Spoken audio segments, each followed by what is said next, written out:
Hello and welcome back again. Taking another look at the Metadyne Industries Phoenix.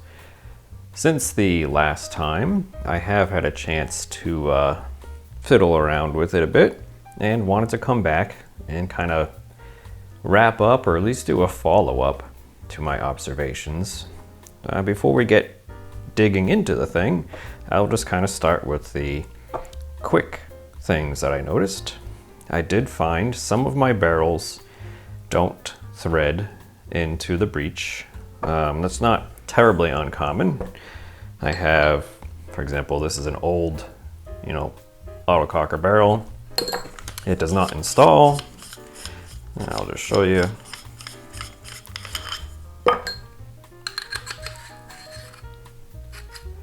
Goes in. It's not even really, let's see. Yeah, not even one turn really before it binds.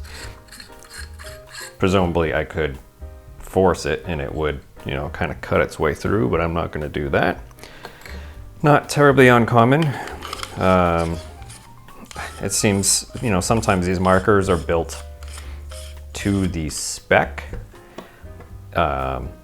close, very tight to the thread spec, and then the barrels may or may not be designed or built to that same level of precision, and the autococker barrel won't always thread into an autococker breech because of that. That does seem to be the case here. Most of my barrels do fit, so like the Deadly Winds is fine, this old school J&J ceramic is fine, so it's kind of, you'll find it out as you go. This one here I really like, micro bag barrel, threads in just fine. So that was one observation I ran into. Another one, if you remember from my first video, I was curious about the nubs for the grips and if they would prevent the use of a standard paintball grip. And the answer to that question was yes. Yes, they do prevent that. So this design, it means they will fit and hold in a grip that was designed for a firearm. Will lock in on these nubs and hold nicely in place. A grip that was designed, say, for paintball, such as this, will not fit over those nubs and won't go on properly.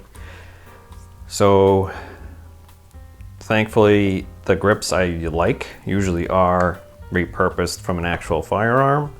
So I'm fine with that. If I wanted to use paintball grips, I would be tempted to mill these nubs right off.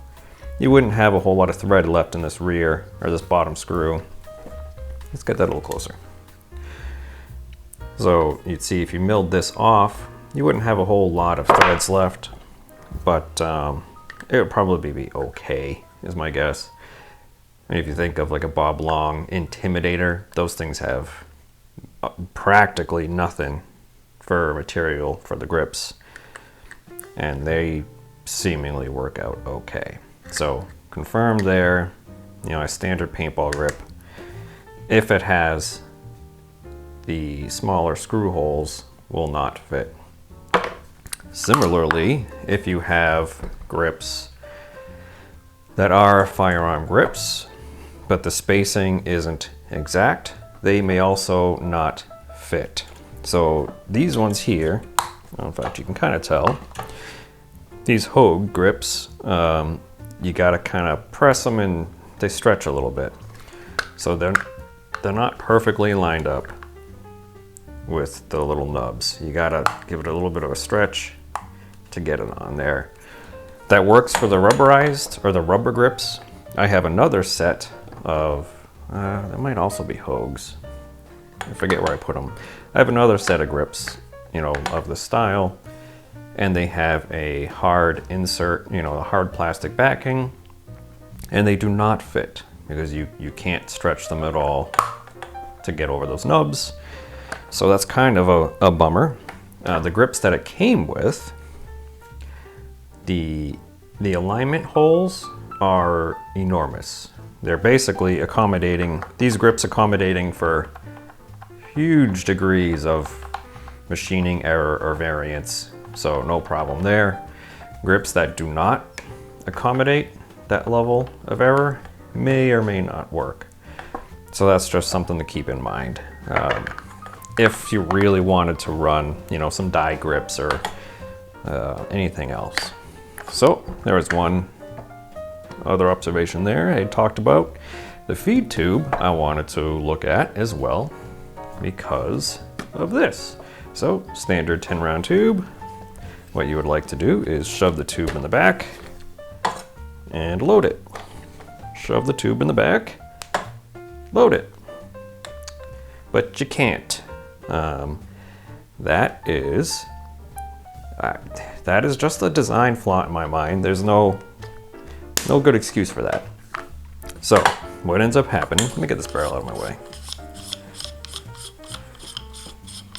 What ends up happening is our little feed gate. As you press in your tube, it pushes in these little wings here on the feed gate. But because of this much shorter length here compared to, say, a thumper, these can't get all the way out of the way.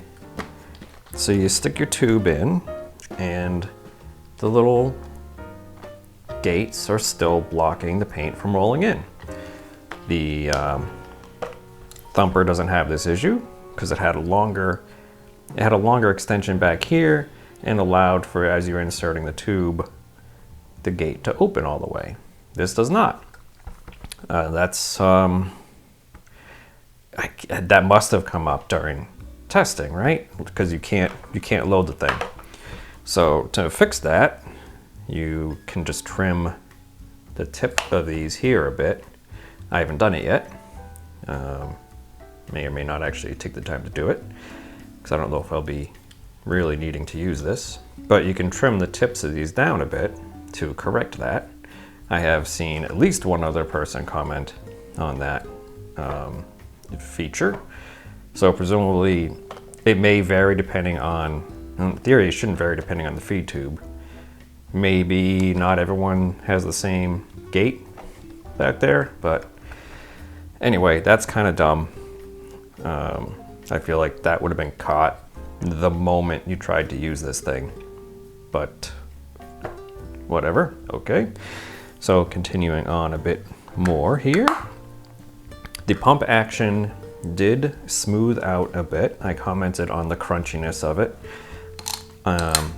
And some of it was because I opened it up and I applied a bunch of grease to the spring on this, the pump spring and the hammer spring. I will open it up again and demonstrate that. I'll come back to this in a moment. And related to the fact that I want to open it up and show it to you, taking this apart gets old very quickly. The fact that you have to get the Torx bit, which see now I'm looking for, the danged Torx bit, there it is. You have to have your Torx to get these off, then you got to take the frame, and then you got to pop the hose, pull this whole thing off, then you take the screws out. It's really not,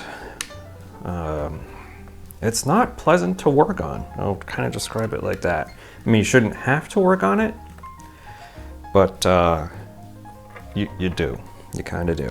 So, what was I saying? Yeah, pump action is smoother. I had to open it up, I greased it a bit. I didn't swap out the springs. That might actually improve even further because the spring on the pump itself is kind of flimsy. It bends super easy. In fact, mine, I'll take it out, you'll see it. It did actually get a bend in it, which means as it's compressing, it's getting a little kink in it. Not ideal.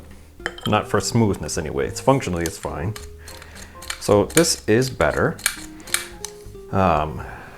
It did. I might as well just start opening it up. As you pump it, or at least as I pumped mine, the hammer actually gouged a chunk of the body, which was probably part of the crunchiness when I first got it. So the very last bit of extension here was kind of rough. It smoothed out because in part because it ground the body out of the way. And let's see, did I bring myself a tool? I did. Oh, and yeah, so you'll notice I did set this up at a funky angle here. And I figured if we're gonna have this, you know, adjustable grip, adjustable ASA, I'll give it, you know, let's see what the point of that is. I will admit, it's kind of neat to set it up with this tank angled up, and then you can use it like a buttstock against your shoulder. That is kind of neat.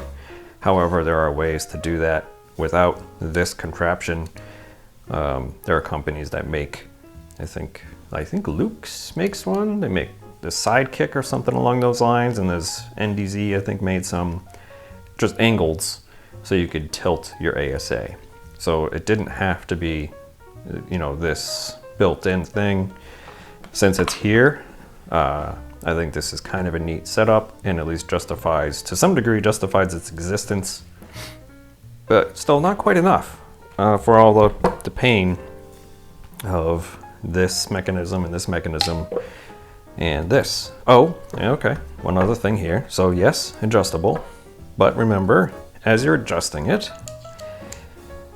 it's still a hard, you know, it's a plastic line, which only has so much give. So you can't actually adjust it that much. Or you can adjust it depending on, you know, the adjustment of the rest of the grip. So you'll see, if you try to do this, I'm yanking on that line. Yeah, it made a little crunchy noise. So I'm yanking on that line to tighten it. It's not super flexible. It's not intended to be. So to get it, depending on how you want the thing set up, I suppose you could potentially need to change that line to a different length, which is not pleasant to do. Let me get the tank off of here. If you remember from the first video, to get to that, we have to take heckin' everything off of here. So let's go ahead and, oh good, the bit didn't survive. Good, good. Yeah, all right, let's just go and say I don't like that at all. I gotta find another bit that did survive. Okay. Did this fit? No. What's strange with these is, I think it's a T10, but nothing quite fits.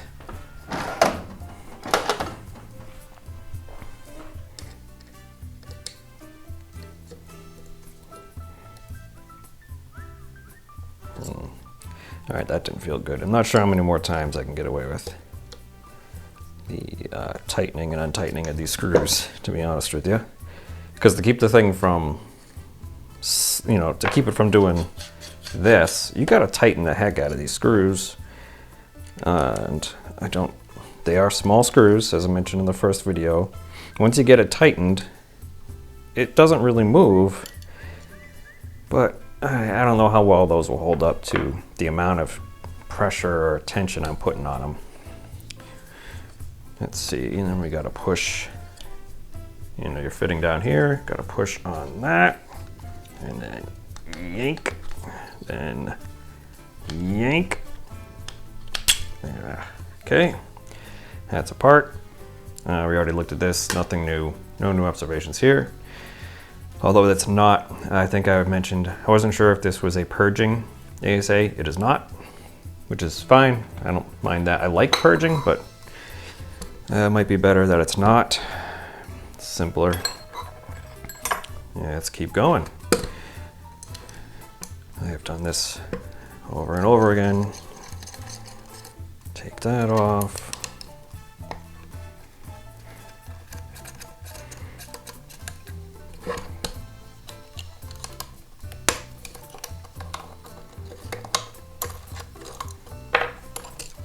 Get you out of the way. While we have it here real quick, There is our, it's not really, it's hard to focus on this small part. So this is still, you know, the trigger is working. The little pin is wearing and smoothing out, which might be fine, we'll see. So as much as I don't really like the way the trigger and hammer interact, it is working and it's smoothing out a bit. So I won't complain about that too much. Let's get this out of the way. All right, so you can see grease all over the place. I greased the hammer, greased the little plunger mechanism. You'll see this is our hammer and plunger. Please focus. Now you can see in here, I don't know how close I can get, but you can see a little bit of shininess right there. That's a gouge. That is from the hammer. And when you cock it fully, the end of the hammer is hitting the body. So I took the, I don't know what approach you'd call it, brute force approach, and simply just kept slamming this pump forward to get that over with. Basically just wear that out so it wouldn't jam anymore. Yeah, maybe I'll tap it with the Dremel just in case the hammer is kind of catching on it. But yeah, that's, I don't know if that's because of variances in the machining or if anyone else, be interesting, anyone else takes theirs apart after using it for a bit. Do you see that same little impact? And does your pump action smooth out once that wear is kind of taken place? So let's go further here, back in. I should mention, I'm not even sure if I should mention it, I did try to use this thing. It did not go well.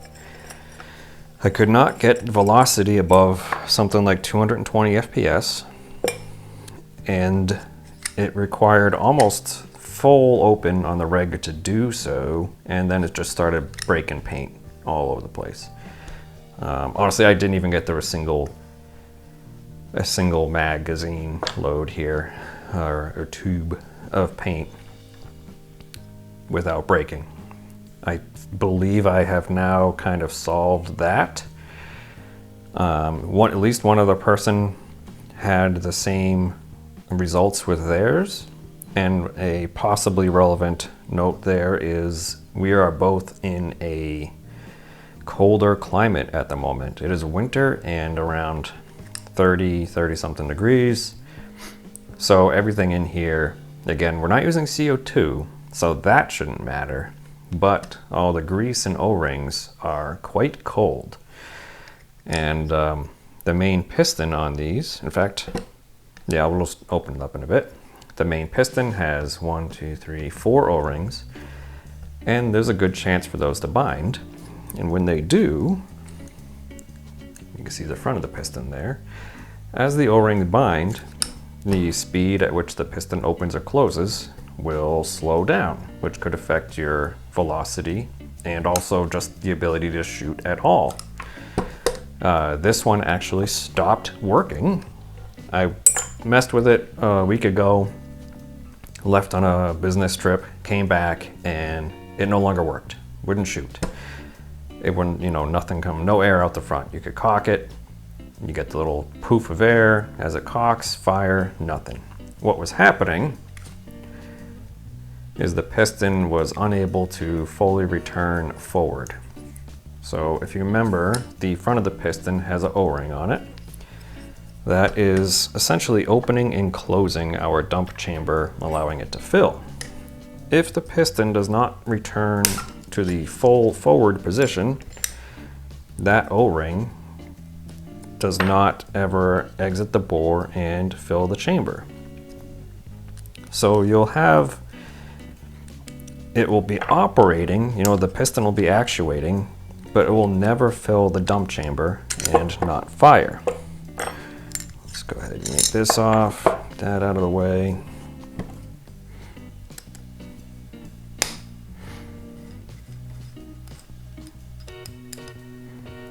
kind of show you. I have corrected it. And I'm gonna, once again, do my disclaimer of I am not an engineer, I'm not a machinist. I have no training in these things. So remember that with everything I say, I am not a professional, just a hobbyist. Because I corrected that issue on here on my lathe. I did so by turning down the O-ring groove in the rear of this piston. So let's go ahead and get in here.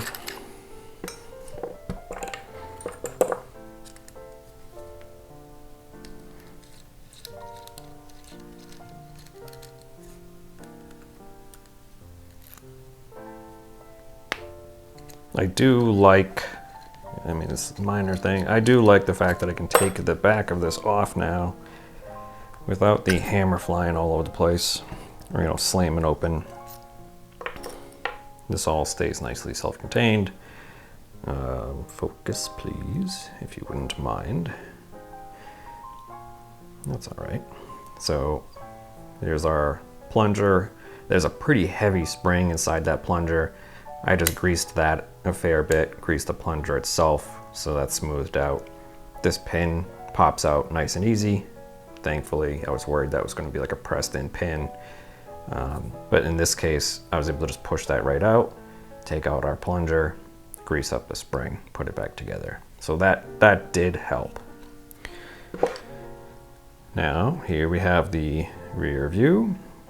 The operation. So see, when you fire it, piston goes back, which opens up the front and releases all the air in this chamber. When you're cocking it, the piston comes forward, seals the chamber, and there's a little O-ring at the front there that exits the bore, allows air into the chamber. If the piston doesn't quite make it all the way forward, it'll never fill the chamber, but it will look like it's ready to fire. And let me kind of show that. It won't do, this one won't do it anymore. So this is what it looks like properly at rest. In my case, the piston here is actually slightly past the face. Now, when it was failing, it was sitting back something like this. It's kind of hard to see. It sat back, you know, a short distance, but enough that that O-ring wasn't actually clearing the bore inside and it would never fill. So if you see yours do that, if it's not shooting, it's a decent chance you'll see that situation where it's stuck. Now, the fix, as I mentioned, or I should say what I did to fix it, I won't call it the fix, but it's what I did, was to pop this bad boy out, and I reduced the diameter of this O-ring groove here. Now, unfortunately, I didn't think to measure what it was beforehand, because I was essentially putting it on the lathe, turn it down slightly, put the O-ring back on, test the fit. And now the O-ring actually is, and this was intentional on my part, the O-ring fits slightly loose on this piston, and because it compresses in the bore, we end up with a nice seal and the piston moves fairly smoothly. When I first opened this up, the rear side of this piston was incredibly tight in this bore, to the point where I'd, you know, push it from the front to get the thing out, and it would take so much force that I ended up just shooting it across the room. In fact, I think I did that in the last video when I was pushing it out. I had to put so much force on it, I ended up just kind of popping the thing and flying it. Now it travels nice and smooth. So I don't know, obviously, if it's machining variances that made that so tight, if that was intentional or what, but that amount of friction that it had was probably fine for a static application, But for a dynamic where this thing needs to move, it was just incredibly tight. I haven't yet checked. I'll try and put a link, if I remember, I'll put a link in the description below to the, I think it's the Parker O-ring handbook. There's math equations for determining proper like O-ring squeeze. You know, you can say, here's my bore, here's my piston, and then you can calculate, you know, the groove, the O-ring seat here, the O-ring groove, to determine how much squeeze you should have for a given application, static or dynamic. And there's other considerations as well. There's sometimes an O-ring might not even seal until it is pressurized, for example. As I mentioned here, my O-ring now fits a little bit loose in the piston, but that works out perfectly because once pressure is applied to it, it squeezes against the bore and seals up no problem, while still being able to move nice and smooth. So that resolved that issue. Possibly the others could stand to have a similar kind of adjustment, but I don't want to touch the inner ones, because if I trim those down, that's gonna weaken our piston further. And now it's working, so I'm not messing with it. The front could also maybe benefit. Where did I put the nose? Right there. So that is not a super smooth fit either. There's a good bit of, you know, tension, squeeze I think is the correct term.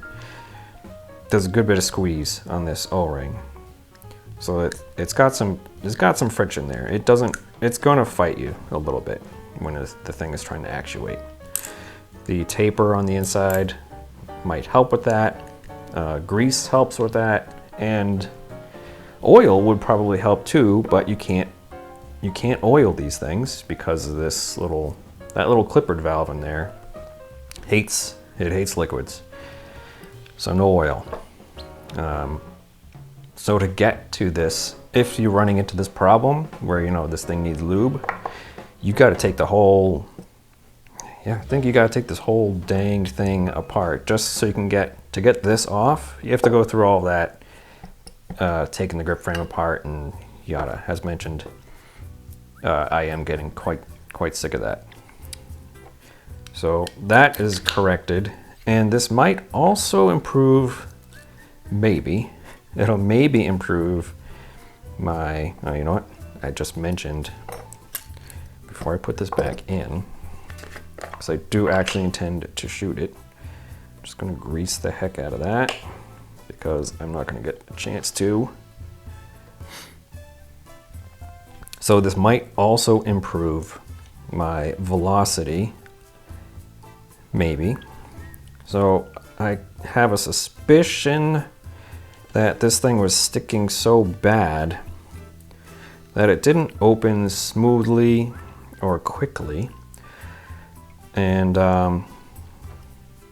because of that sort of poor release of air, you would have to crank the reg up way high in order to actually fire the round at any velocity, and then that started breaking paint. Maybe. I'm not entirely sure if that's the case. It's definitely breaking paint. It broke a lot of paint. But I am not entirely certain if what I've done here will have any impact on that. See if I can get that to seat. And there. Okay. Back together. And that needs to move, you know, fairly smoothly. I have not torn, I should say, I have not torn any O-rings yet. This hasn't been used all that much. The Thumper actually had a similar, you know, the design of this it's the same as the Thumper basically. Or I should say the functional parts of this is the same as a Thumper. And I had that same issue on thumpers with the O-rings sticking or the piston getting stuck. In fact, I think I have like 5 thumpers now.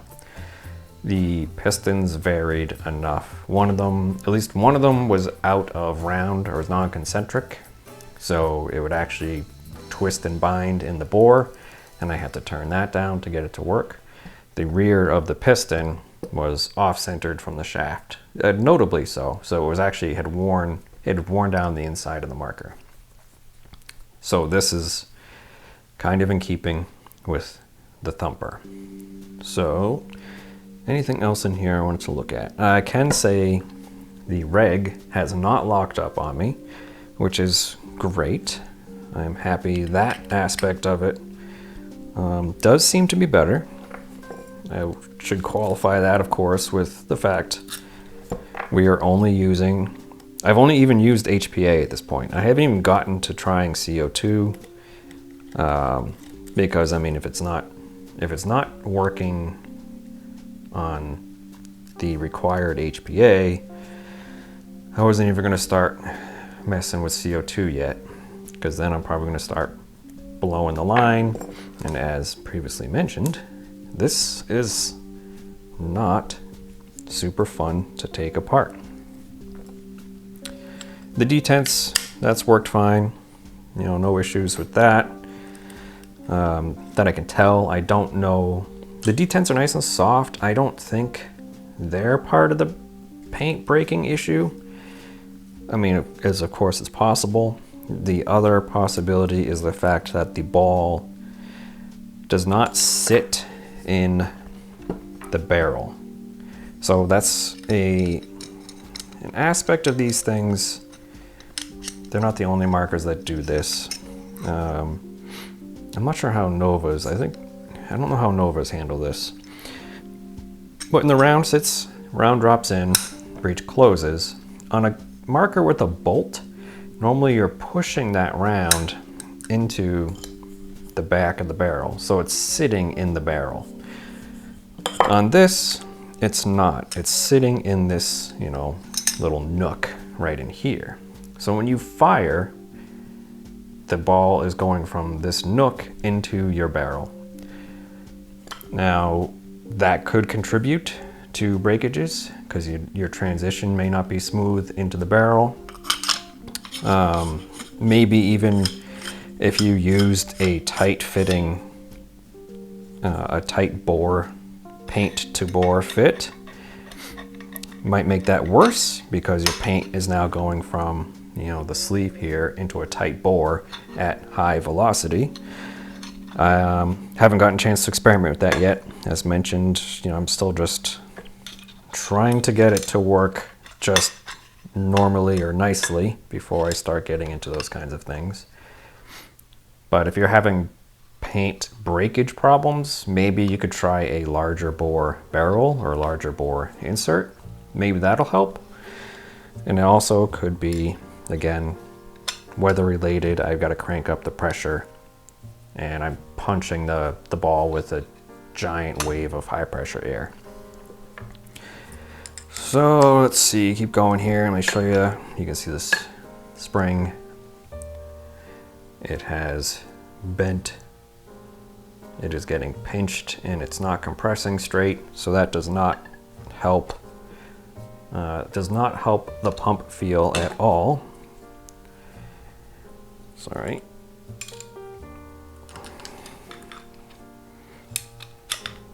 But for the moment, that's not something I'm worrying too much about. And I have once again dropped one of the lock screws. I think I see it. Nope, that's something else. I'll just leave it off for now. The paddle, this locks in nicely. I do like the paddle.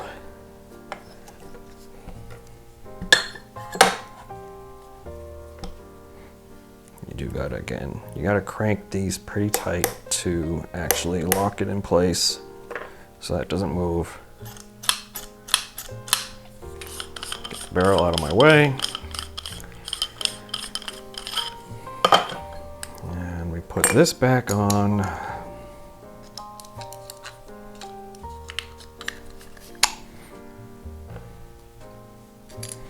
Now, after taking this thing apart a bunch of times, you know, I'm getting used to it. It does make kind of fiddling with this thing a bit exhausting in a way, because of how many things I have to do to get to those inner workings.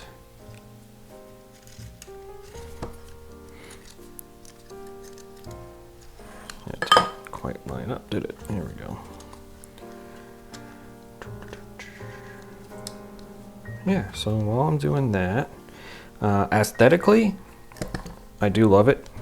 I think, you know, it's an excellent look. It actually feels all right to handle. You know, even with this weird grip thing, it is. I think the ergonomics are good. The aesthetics are good.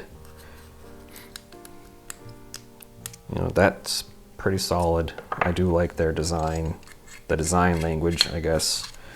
Let me shove this in. I'm gonna risk stripping these screws out.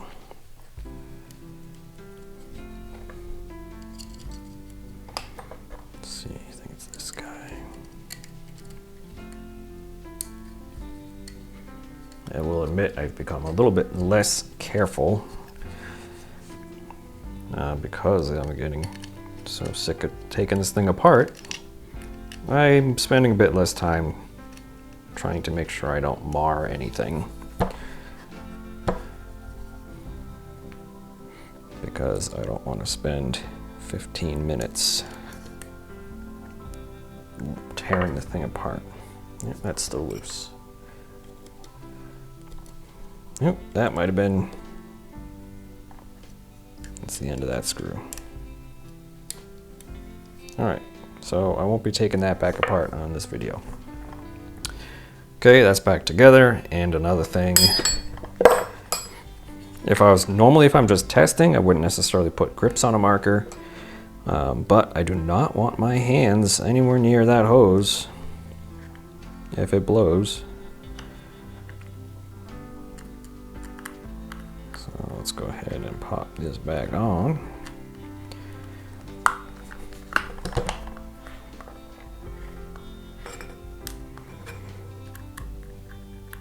And I am curious about the whole temperature thing.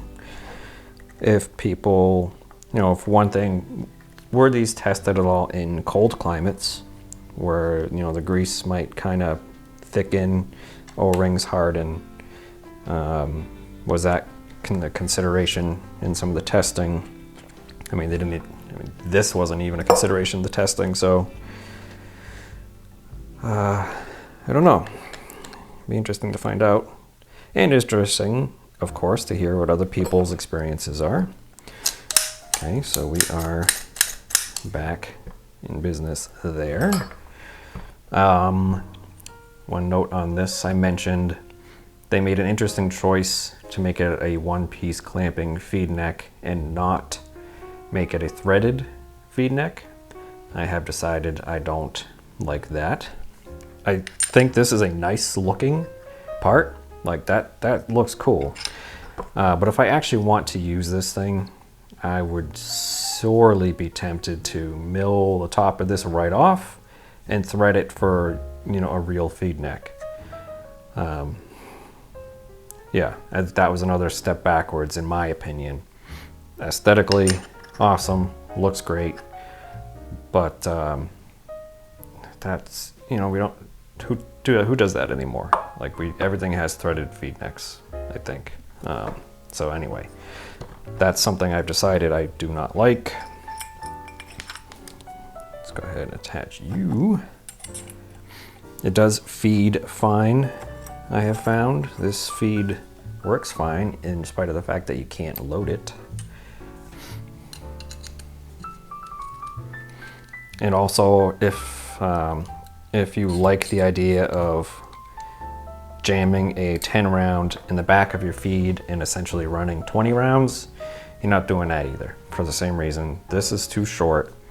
You're only gonna get the very, you know, it's not even like a quarter, maybe a quarter inch or something of this seated in there.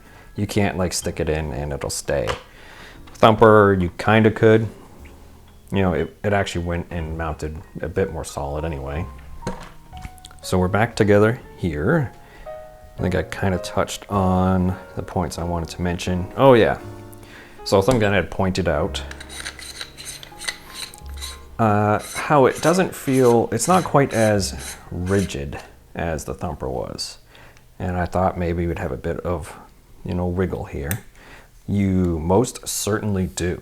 So let's cock this forward. Yeah, there is a fair bit of wiggle. Do that. So this is like, it's a long barrel. It's aluminum, so I honestly would not recommend running a heavy barrel on this thing because we got some serious wobble, and I'm not yanking on it, just to be clear. I'm just trying to move it. How can I clearly? Yeah, so if I just take that, you can see it wiggling. Yeah, that's kind of wobbly. It was visible when I was trying to shoot this thing, how much wiggle I had going on here, even closed. So when it's closed, the back of it is going around the nose of this, but that doesn't stop the wiggle, which I don't know how much that would contribute to paint breaks, but you don't have a straight, you're not guaranteed that this thing is actually going to be lined up when it fires. It'll be small, but still, that's a bit wobbly. Maybe it would have been enough to move these forward points here, or add another one here. I'm sure it also would have been more challenging to get that alignment correct, since these are two different pieces.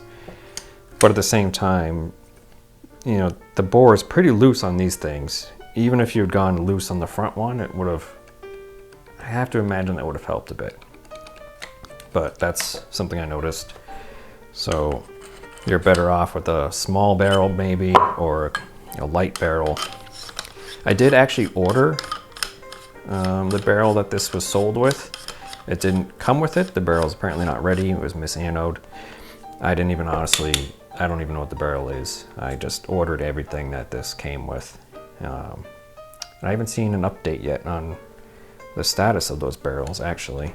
I might have missed it, but I don't have one.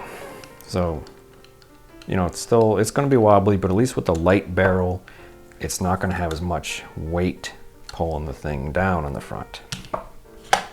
So there's that. Let's see here. Oh yeah, pardon me, knocking stuff down. So, mentioned that. I did add, for the purposes of testing, a temporary gauge here, 300 PSI gauge. This is a 1/8 MPT to a 1/4 28, I believe, 1/4 28 adapter, which threads right in the side here. This is the high side of the reg.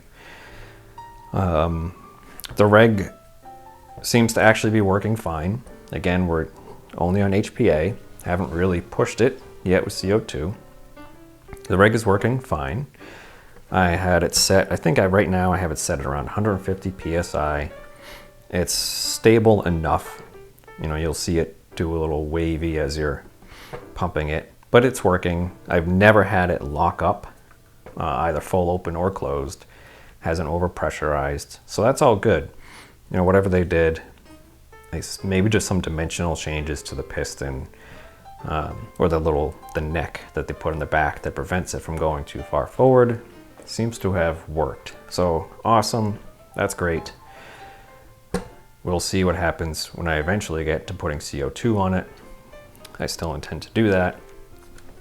I haven't seen an update on where the vertical adapter version of this is, and again, as I mentioned, you'll note there's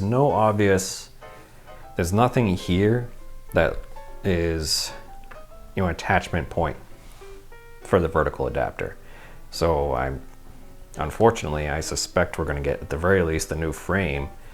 I really hope not a different upper. Yeah, I really hope not. Because there's no exposed port, nowhere to thread in an air supply, nothing on the sides. The air inlet is directly under here, but not exposed in any way. So I might make one for this just because I'm impatient, and I'm already, you know, my warranties. I waved bye to that a while ago. I'm fine modifying it. I might add an ASA to the front so I can try it out on 12 grams just for the heck of it. Let's see if there's something else here I wanted to mention. I think that covers sort of my basic notes. The key takeaway is it doesn't really work all that well in my environment, and I have seen at least one other report who was in similar weather conditions that it didn't work, or rather the velocity was too low, and if you had to crank the reg all the way up to get it to shoot at velocity, and then it starts breaking paint. Can't use, you know, paint grips, standard paintball grips, not a big deal. This feed, it just fails at, you know, it's got one job, and you can't. Again, easy to fix. I can cut the things there. It's a strange thing to miss, in my opinion. I don't know, maybe some pieces of this were designed and manufactured before, like, you know, was this mass produced before testing? Don't know. Yeah, so what I'm going to do, I think, is I will move outside. I think it's snowing out. It was snowing earlier. And take some shots with it. It does shoot. I'll show you the regulator, how well or not it's holding pressure. I will attempt to get some velocity readings off of it. I wanted to make sure, so the challenge I'm running into with that is I want to make sure that when I fire, this is staying closed. You know, I want to give it the benefit of ensuring that this doesn't pop forward as you fire and lose some air. So I'm trying to hold the barrel back while also holding my little, I don't know where it is. This is the standard yellow little handheld chrono thing. So we'll do that, try and show some shots. Hopefully it doesn't break paint. And yeah, we'll go from there. All right, I'm just gonna go set up and be back in a moment. All right, it is, oh, it's a beautiful 34 degrees, and I don't know if you would just see it on the video, but it's like sleet, slush, disgustingness out right now. So good paintballing weather. So here we are set up. I put a little tank on, and I love the aesthetics. Like Metadyne kind of, I think they nailed the aesthetics of this thing. It's a nice looking marker. I'm running a Deadly Wind barrel. This is an old school one. No inserts. I forget, I don't even remember what the heck they called it. I did put, while I was between things, I did trim this back here. So in case we actually get through these rounds, I will be able to load it up again without doing it one by one. It is aired up and at 200 PSI at the moment. So before I try and measure it, load around, let's double check. So I should have 1, 2, 3, 4, 5, 6, 7, 8. I might have gotten 2 in there. One moment. That's why you gotta watch out when you're setting stuff up between takes. Okay.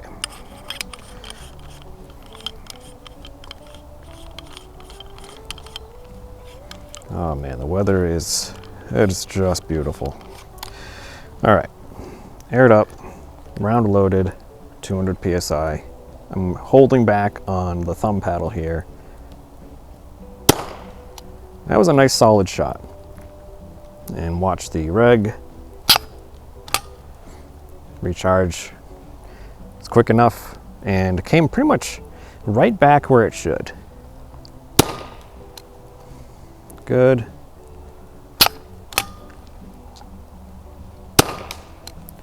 So that's actually a nice shot we're getting right now. Oh, okay, 3. I got 3 rounds. 4 busted.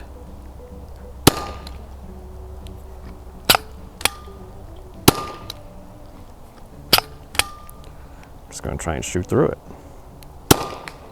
Yeah, that's a mess. Okay, so got 3 rounds, 4 broke paint.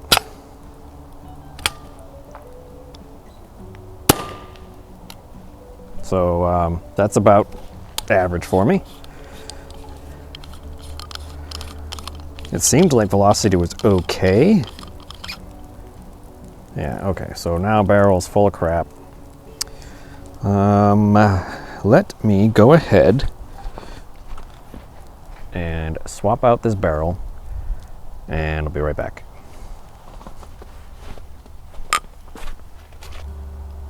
All right, back again, 10 more rounds loaded. I'm now using my micro mag barrel, which matches this thing very well. And let's see, I'm gonna leave it at the 200 PSI. And see, is there a way I can hold this that y'all can see? Yeah, okay, let's try this out. 234, that's not impressive.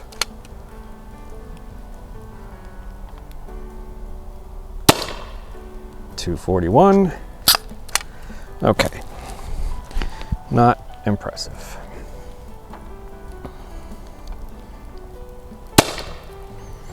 So, interestingly, velocity, oh, just busted around.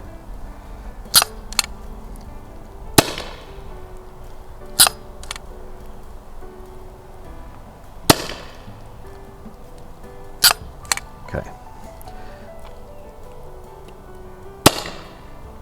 Velocity is consistent, but not good. No, 230.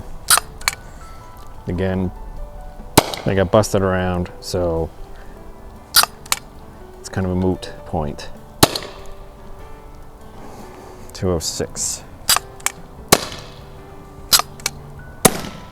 Okay. Let's, so I didn't even get to the point of turning up the reg. Yeah, barrels full of crap. So even at lower velocity, I am busting paint. Could be, you know, it's variances in the paint. This paint was working in my Alien, which is also a boltless gun and potentially a bit violent on the paint without breaking. So I'll get some different paint, try that out. I'll check in with some others to see if they've had better results. I could reduce the pressure. Oh, I see it's climbing. Or is it? No, it's staying good.